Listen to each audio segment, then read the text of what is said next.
Hello, welcome to a video on my channel. This is something I haven't done before. I am out here and I'm doing a movie critic video. I was not planning on making this video. Literally this night, I was watching a movie that goes by the name of Leave the World Behind on Netflix. And this movie enraged me so much that I needed to make a video, an improvised video, might I say, on how horrible this movie is. So I'm going to say right now, there are definitely going to be spoilers, because the whole thing that makes the movie bad is the ending. So if you actually want to watch the movie, I would recommend it. It's a pretty good and somewhat entertaining movie all the way through. I mean, there's some like plot holes and things that happen that don't really make sense, but it's a Netflix original, so that's just kind of its whole thing. But the ending is just really bad, and that's what I'm here to talk about. But if you want to actually enjoy yourself for a good 2 hours and 20 minutes, I would recommend watching it. Just leave before the final 5 minutes and everything kind of goes downhill real fast. But those of you who want to stay, well, thanks for staying. So yeah, the movie Leave the World Behind. It's a movie about this family goes up north. They're gonna, go on a vacation a little bit outside of the city of New York. And they're just gonna have a good time. And then the world kind of gets attacked. But we don't really know what's going on, and as the movie goes on, we learn more.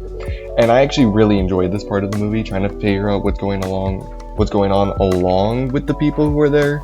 It's a little different. I haven't really watched a movie like that before. So I like the idea behind it. Also the whole cybersecurity thing and cyber attack, very interesting way on how an attack would go against the US, and it definitely does awaken your eye of what could happen. So it's very entertaining to see the ideas that they had, and there were some pretty good ideas in there. And obviously there's plot holes, as I said, but that's a given with a Netflix movie.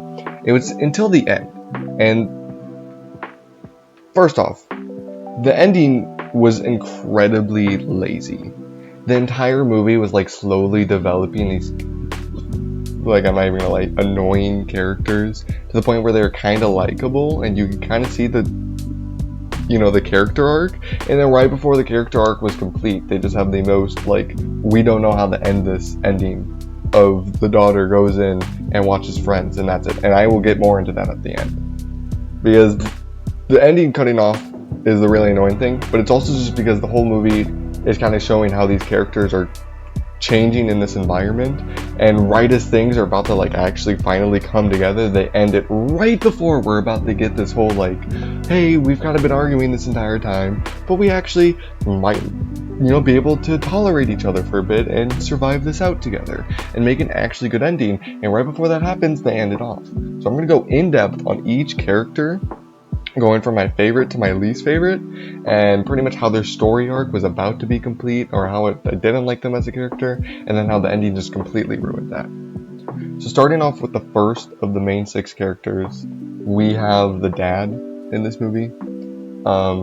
He's my favorite character just because he's a reasonable human the entire time. He's one of the only 2, maybe 3 people in the entire movie who is in the mindset of what needs to happen, and he's pretty chill the entire time, which I think is important in an apocalyptic system that's happening here.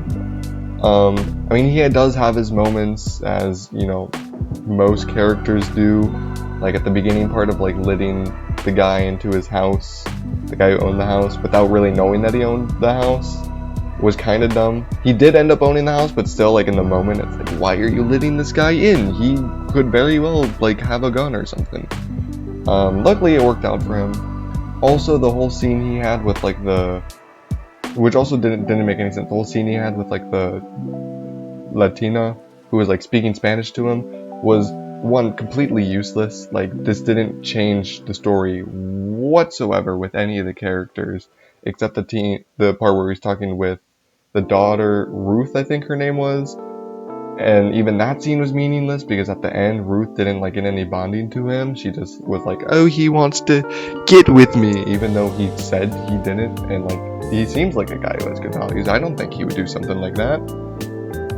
But anyways, the scene was useless, and the way he reacted was horrible, of I can't hear your language, so I'm just gonna say a bunch of words in my language and hope you can understand me. And both of the people in this situation were just speaking their native language instead of trying to like calm down and bit by bit explain the situation to each other. But other than this and those two things, the entire movie, he's like really reasonable. Like, we need to help each other. Very smart, keeps it cool. I like him. Okay. Second favorite character is the other dad in the movie, the guy who owns the house. I like the actor who plays this, and I like kind of most of what is going on, but there's just one really big plot hole with his character that I didn't really understand. This is another guy that kind of came fully complete, except the fact that he was withholding so much information throughout the entire movie that it like, there was so much that we would have known from the beginning that he decided to like save his information and just like bring it out slowly throughout the different parts of the movie. Like, he'd be willing to give some information to like provide the fact that there's hysteria that he wanted to keep secret, which I kind of get that, I guess, but he doesn't say it all at once. He'll just go in and he'll be like, oh yeah, I knew this guy who kind of knew this was going to happen, and I'm kind of scared because of it. And you're like, okay, that's kind of serious in a way and important, but not really, but at least we know it now. And then later in the movie, he talked about how he knew even more about this and this secret plan to attack the US. It's like, why didn't you say this at the beginning when the signs were obviously there? Like, you already revealed the first part of the thing you didn't want to say, so elaborate more on that. And so because of that, I dropped the character down. Other than that one thing, if it wasn't for that, he would have been easily number one. But that's it's like, why would you keep that to yourself? Actually, why would you keep that to yourself? Okay? But overall, good character. Number 3 on my list, so making in the top 50%, is like the teenage guy in the movie. I'm okay with him. This is the 3 guys in the movie are the only characters that I don't hate, but I don't really like him either. It's like, okay. And yes, I do understand that the 3 male main characters are in the top 3, but that's just because the first 2 guys are just like calm and cool in the situation and willing to help each other, while everyone else is kind of freaking out. They actually somewhat have a plan, except guy number 2 is confused even though he knows the most. The teenage guy, I don't know his name. He's an interesting character. He doesn't do much throughout the entire movie, and he has some scenes that are like really not important at all. He's really only there to get sick. Like, he's not really a nice older brother. He doesn't have much of a character arc. He's kind of just there to create some more tension when he gets sick, which I guess is fine. But it's just, he's just not much to him. He's like, the only really thing he had going for him was nothing. There's nothing going for him. They tried having like this weird like thing of like, oh, he's a teenage boy and he likes girls, which is fair. As a teenage male myself, I can say girls are pretty cool. But this guy needs to check his priorities, because he'll go to the beach and he'll be looking at these women on the beach, which is like, okay, that's a little weird, but like fair. And then he'll go to his parents and he'll be like, oh, there's a girl who's a mile north. Do you think we'll be able to go and, you know, hang out with her and talk to her? Like, bro, she's a mile north. Is not worth it. Is not worth it. Calm down. You're just looking at these other girls too. So why would you go an hour north to see this one girl with your family, might I say? Not by yourself, with your family. When you're just looking at these other girls, okay? And then he goes in and Ruth kind of comes in, and then when he first sees Ruth, they try to push this thing of like, oh, he likes Ruth. Which I could kind of see that happening, and that would be a good, like, actually ending character to it. And then he just gets really creepy with her by like taking pictures of her. And it kind of, that really just brings his character down more. And then you have like the whole thing he does later on. I'm not going to share what he does later with the pictures, but if you've seen the movie, it's not the best look for him. And so, I don't know, I don't even want to think about that. And again, inconsistent. But the most inconsistent part of it all is this guy was looking at girls on the beach. He wanted to go to this girl that he knew that was like an hour north.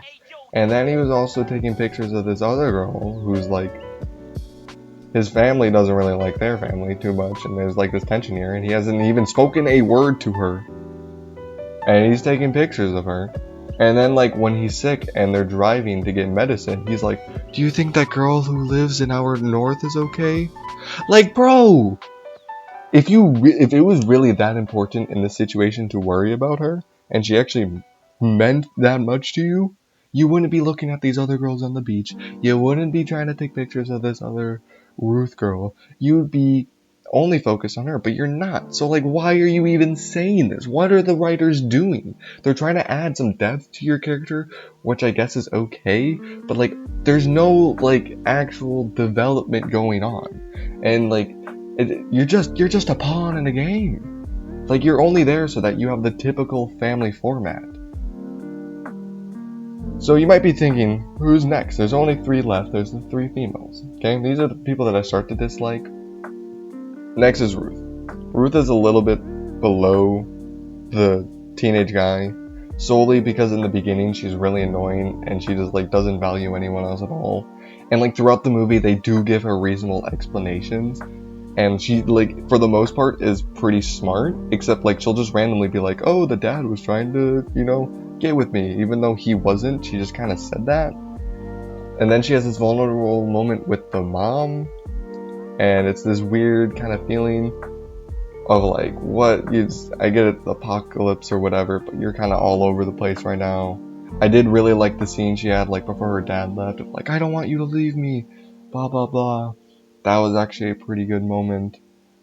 Her character development does go pretty good, to the point where I actually start to, like, care about the character just a little bit, which I guess would put her above the guy. So I guess I'm going to do that now. She's now in the top 50%. The guys dropped below, so I'm not sexist, I guess. Because, like, in the beginning she's really annoying, but she gets better throughout the movie, kind of. She's still a little annoying near the end, and it does feel a little forced, but I'm willing to look past it because it does kind of push together this, like, the families don't really like each other, but they're understanding the circumstances and coming together. I like that aspect of it, and how they're trying to push that, and I think she had reason to have, like, that emotional state, like, later after the mom saved her, so I think that justifies it. So that's her. Next is the mom. The mom is so annoying throughout this entire movie. Julia Roberts does a really good job at making this character so horrible. Every time she speaks, it's like she's complaining about something. And I know they talk about it later on, but, like, it was way too late into the movie for her to start actually thinking rationally. Like, the entire time, she's, like, complaining about something and about these people and whatever. Like, you really want to just tell these people to leave and get out of there? Like, what are they going to do? They do technically own the place. They've offered to sleep in the basement. Like, you can trust them. And I get, like, there's this thing of, like, oh, we don't really want strangers in our house, which is fair, but it's not your house, and they're paying you. Like, just let it be. And every single time they try to do anything, she's got some attitude with them, but then she'll, like, drink some alcohol and, like, try to befriend them, to then just, like, be annoying to them again. And the worst part of the entire movie with her character is near the end when her son gets sick. She's like, we gotta get him to a hospital. A hospital? A hospital. You tried to leave, and you saw how in disarray the entire city is right now. And you know how bad things are right now. And there's still so many uncertainties of what's going on. And you're thinking, we gotta get him to a hospital. Go deeper into the city to get him help. How is that gonna help? How is that gonna help at all in this situation? You know it's not gonna help. So why are you even trying to push this upon them? It's just idiotic. And then near the end, they try to make her character better by saving Ruth, which was, like, kind of a good moment, which is why it was terrible that the movie ended so abruptly, because she does have this moment where she has this change in heart that did feel really genuine, and she would have gone so much higher if we could have actually seen that go all the way through. But the fact that we only see the fact that she was going to have this character arc, and then we didn't get to see it fully play out because they ended the movie right before everything came together, it was just so annoying that her character's dropped so much, because the ending they had for her just doesn't mean anything now because it didn't get fully fulfilled. Now we move on to the worst character of the entire movie. We have the young daughter. Mainly because there is literally nothing to this character. Her entire character is 13 and friends. That is her entire personality. She is 13 years old, obsessed with the TV show Friends, and wants to watch the last episode of Friends. And then also has this weird thing with the animals that doesn't get explained throughout the movie. At first it's like, oh, the technology is messing with their migration patterns. And then it's like the animals are trying to tell us something. They see that a storm is coming. Make your minds up of what's going on with the animals. And something I like throughout this entire movie, might I say before I go into how terrible this character is they do a really good job at kind of informing the audience a little bit of what's going on by like weird things that happen when the characters aren't there. Some people might look at this writing and say, oh, that's annoying, of how like she's messing with the light over and over again and it's not working, but it's showing the deer in the backyard. It, again, doesn't really mean anything because the deer ended up really not meaning anything to the story except one part near the end that only made sense because of something that we would have learned later that never got explained. Or like the whole thing of like the TV flickered out and showed what was going on with the cyber part. Or the 1 second the dad leaves the car, the radio works. Those are things that normally in movies that you would think like, wow, that's just bad writing. Why is this happening right as the characters look away? It's not like it's changing the story though. This announcement on the radio, or the deer that are in the backyard, or the TV broadcast, that would have happened at any moment. But they're just showing the audience what's happening without straight up telling you or having like this huge thing about it. They're just having it being shown to you, which I like that way of like, it's acceptable because it doesn't affect the story at all. It just lets you know a little bit more about what's going on. But the only time in this movie that it doesn't work is how the daughter in this movie gets attracted to this house for literally no reason. No reason at all why she feels drawn towards this house, which also they said the nearest house was like 3 miles away, the neighbor house that the owner was talking about where he saw the plane crash. So I don't really know how far away this mansion is from it all, but somehow she happens to find the mansion that has a bunker in it and then is able to find the bunker. And again, this character throughout the entire movie, whose entire thing is just, I want to watch the last episode of Friends, finds this bunker, and then luckily the people who built this bunker had a bunch of DVDs there to watch. And just luckily enough for her, they have season 10 on DVD for her to watch, so she can watch the last episode. She puts the disc into the TV, presses play, the theme song for Friends plays, which I don't think the show actually starts off with the theme song. It starts off with like a weird funny intro and then the theme song, and then the credits roll. So all these other stories that have been developing throughout the entire time of how the families are coming together, mainly with like Ruth and like accepting the family, and then the mother and accepting the family, things were like actually starting to come together. We were actually starting to learn about what was going on. The city was just getting bombed, so there's like a little bit of like rush of like, what do we have to do? We have to find the daughter, but she just found the bunker, and we got to get to that bunker, and we're ready to work together as a family now. And now the daughter's in the basement and she's watching it, and it just ends. And it's just all of it comes to an end right there. Like, you could have like made the movie just 10 minutes longer, or cut out 10 minutes of unnecessary things to make it just a little bit longer to at least get somewhat of this, satisfying ending, but you don't do that. And I've also heard the argument, and I can see a little bit behind why the writers might make this decision of, it's kind of an ending of like, it's saying a lot about society of like, there's a lot going on in our world right now, but a lot of people worry about the ending of a movie, and they make an entire improvised YouTube video on it when, there's a war going on in Ukraine and there's a war going on in Israel right now. And, instead of like really trying to do anything about it or inform themselves of the information, they would rather just watch a Netflix movie and, because it makes them happy. And, they would rather watch YouTube videos instead of facing the sad reality that can be our world at times when, action sometimes needs to be taken. I get that powerful movement, but if you're going to make a statement like that, at least make it with a character who you put thought into. Like, the only reason this character exists is to like friends, and the entire time contribute nothing to the story other than leaving her entire family to wander through the woods at night, in the woods at night, biking through when there's these, deer all over the place, breaking into this mansion, eating a bunch of junk food just to hopefully and luckily find friends, which that was just a huge coincidence, might I say. If it was a situation where she was A, a likable character, and B, a character that had at least any depth to it, and C, was in any way, shape, or form, like, influential to the movie, I could understand it, but there's nothing to her. So we're ending the movie, and the only character who's quote-unquote story arc that gets complete is the one girl who just wants to watch Friends. And again, I get the statement they're making there, but don't put so much of the movie on the other character arcs and then leaving it up to interpretation. No, you as a writer are developing a world for the audience to watch. So by making the ending of the story and how the story arcs conclude with each character should not be up to the audience. That should be up to you.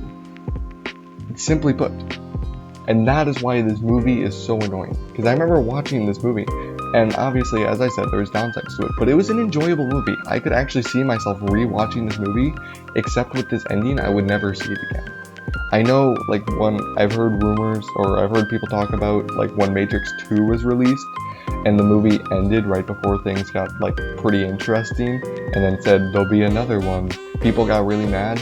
This movie felt like that, where, like, things were just getting really interesting, everything was about to come together, and they just ended it. But the difference here is they didn't give any hints towards a second movie. Because I don't think there's enough here to make a second movie out of it. It was literally just 10 minutes to put everything together, which you can just add 10 minutes because it's Netflix. It's not like you need a certain amount of time for this movie, or if you do want a certain amount of time so it's not too long, then get out other parts of this movie that were just brought out too long. Like the unnecessary camera angles and the flipping and the floppity. It got me a little dizzy. I would hate to watch this movie in VR. So yeah, that's my take. And if this video does well, I might do more movie critic videos in the future. I don't see myself doing it. I honestly didn't see myself making a video for a long time because I want to focus more on music. But I don't know why this movie just spoke to my heart. And so that's just kind of where I felt like doing this. If you want to see more, I'll make more. But for the most part, unless I have like a real drive to talk about how bad a movie is, I probably won't make one. But again, if the video does well, maybe I will. I don't know, this is a prolonged outro. I don't really know how I was going to end this. I had like ideas of how I was going to start it, and then how I was going to break down each character, and then describe how terrible the ending is, just because of how terrible the character that like the ending was centered around was. And then I didn't know how I was going to end it. I don't know how to end videos, and this is dragging out a little too long. So, I don't know. Hope you enjoyed. Subscribe.